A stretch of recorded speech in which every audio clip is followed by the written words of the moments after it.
I might be a little bit of a tycoon in this industry within the next 2 years.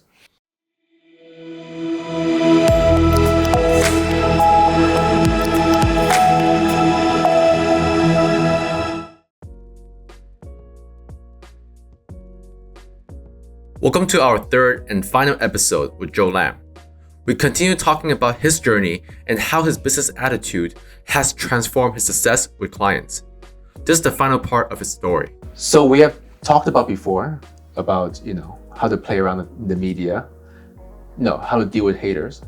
And there's something that I want to ask you, I think I asked you before, like last time, is that you have dabbled so many different fields, insurance, law, and then media. I think you're in that world for a little bit. Like, why do you want to try different things? So what do you want to do? Well, I subscribe to Stoicism, an ancient Greek philosophy. The idea is that life only has two purposes. The first one is to take care of your own soul. That is to put it in a more modern way, to develop your potential, reach your real potential, self-realize. I do believe in that. The other is to, in your own way, contribute to society as much as you can.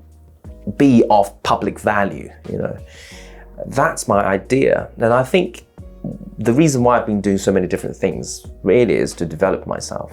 I see everything as a challenge.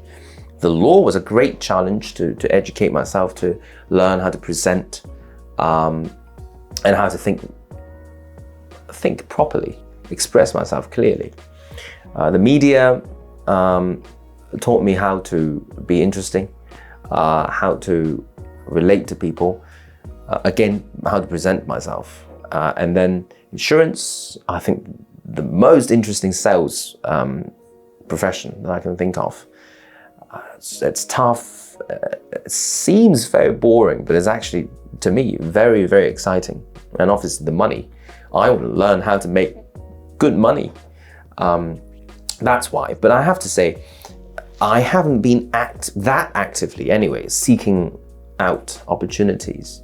Very often, simply by putting yourself out there, opportunities present themselves. And I've been rather, carefree about it. I think when opportunities arise, seize them. Simple as that. That's kind of, well, in my team, right, I talk about what I do and everything. We have a really big theme for this year is perception of value, right? About how you see value. And like for us, when we talk about real estate people, they used to be like, oh, it's innovation, creativity, or being different. We can do that tomorrow or next month or whatever. And this year will be a different year. I want to know, because right now, obviously, it's recession. I think market might tank, whatever. I don't know. And then it's COVID time. Do you think there will be more Jo Lams in Hong Kong? And do you think Hong Kong needs that? I think Hong Kong needs it. I think Hong Kong needs to transform in general. I think I was officially confirmed as the top recruiter of my company, which is the biggest in Hong Kong in terms of the agent number. And the reason is because people wanted to learn from me. People wanted to be me. And that's because they see this gap, as I do, in Hong Kong, where people are all of certain types, but there's no Jo Lam. There's no people who actively want to think and do things out of the box.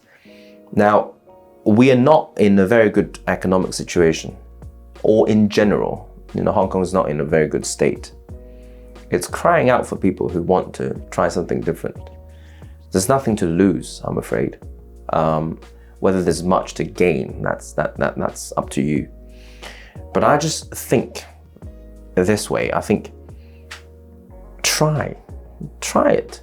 Try my thinking, try my style for a bit. If it doesn't work, revert to your old self. It doesn't harm. But I think a lot of people would benefit from my way of thinking, even just to freshen up a little bit, get out of their habits. But I have to say, if you read the current top 10 sort of sales marketing books, out there in the big bookshops, I don't think my ideas are that authentic. I often see myself in a lot of theories that are currently, popular.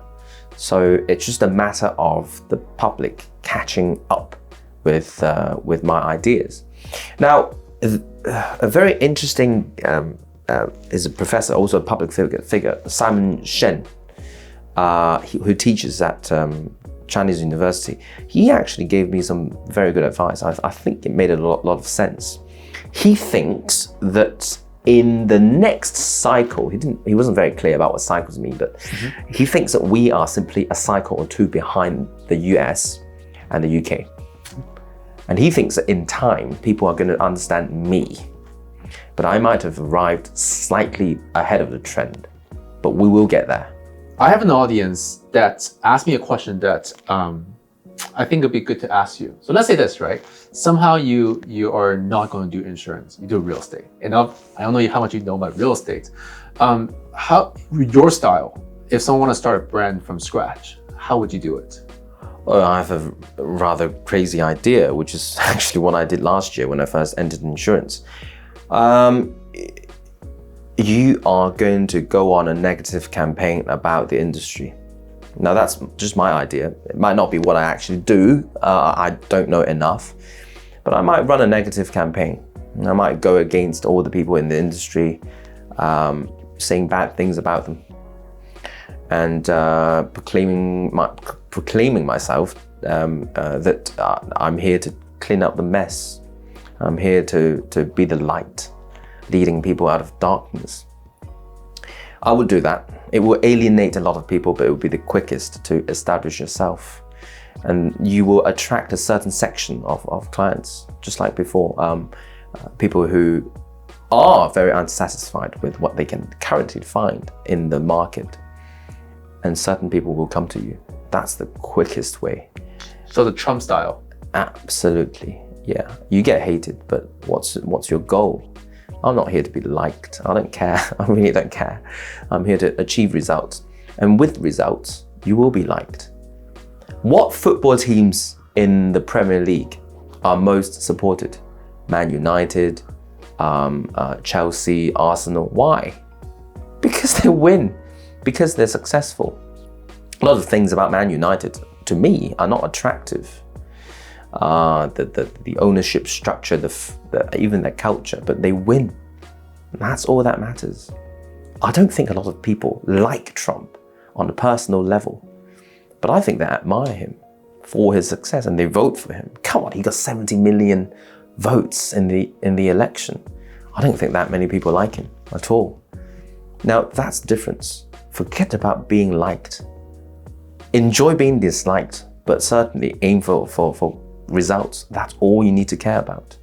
I want to get my first clients ASAP. The best way to do it is just say all the current people in the industry are not good. They're evil. Come to me, I'm different. That's what I would do. I like it. Yeah, no, it's true. That's what I did last year. Mm-hmm. That's why people in this industry hate me, but I was also speaking for them. I was telling the truth. People in this industry need to be reformed. I don't like them at all. And it works. It really works. But there's a price to pay. I pay. Gladly, I'd pay. Like just now when you talk about Hong Kong being in the bad market and everything, it kind of actually remind me of the real estate industry worldwide. Mm-hmm. A lot of people, a lot of my friends are landlords or professionals that also see that they need to change, and then maybe, as I said before, like the curve is too early and they're catching up right now. Yeah. So, and I want round two with you next time because this is actually very fun for me. Yeah. I want to know, like, what is the future Jo Lam like next year? Like, is it going to be professional boxers or a tycoon for insurance? Or what do you want to be? Well, the boxing thing is a great marketing opportunity for me. It's simple as that. It's a show. I would do it. I'm undertaking serious training. I'm enjoying it very much. But my plan is to grow my insurance business first and foremost. I've started it. I will continue. I will persist. and it will become a big success. I've declared publicly that my team will be over 100 men strong by the end of this year. With this scale, like you said, I might be a little bit of a tycoon in this industry within the next 2 years. And I'm looking forward to that. I'm not looking too much ahead yet, but I might have told you in private last time. I said, and this relates to this second part of Stoicism on life, the meaning of life, which is that you want to contribute to society in your own way. And my life goal, one that I formed when I was about 18, was that I think I should be the person who can lead Hong Kong out of its troubles come 2047. Now that sounds a bit grand, but I do believe in it. I think people are born for, I have a sense of destiny. I think people are born for a certain purpose in life in the end. Mine is to sort out the mess here. Now this is politics and it might sound too far away, but it's what I have in mind. I think in the end, no matter how successful you are in your own career, how famous you are, it's all pointless, just for fun. But what you can do for society as a whole, that's very interesting to me and meaningful. I've been longing for meaning in life. I've been through periods when I feel everything is meaningless, but now I feel a sense of purpose and I feel great. And whatever gives me purpose is what I'm going to do next in life. Thanks so much for coming to the show. Yeah. And hopefully next time when I do this round 2, I'll do the match and we'll see how things are. Yeah. I'll win. Thank you. All right, thanks, Darren. Thank you. Thanks for watching. What do you think of this episode? Please let us know in the comment below, and be sure to hit the subscribe button to keep in touch with us for upcoming videos. But before we go, I want to give a big shout out to Patina Design Lab. They're the one who help us in making our brand, our direction, as well as these videos.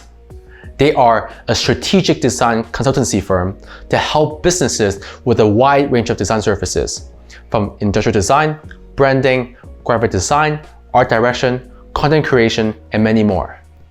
They are a very talented bunch, and I urge you to check out their website for their work. That's all for today, and see you next time. Cheers.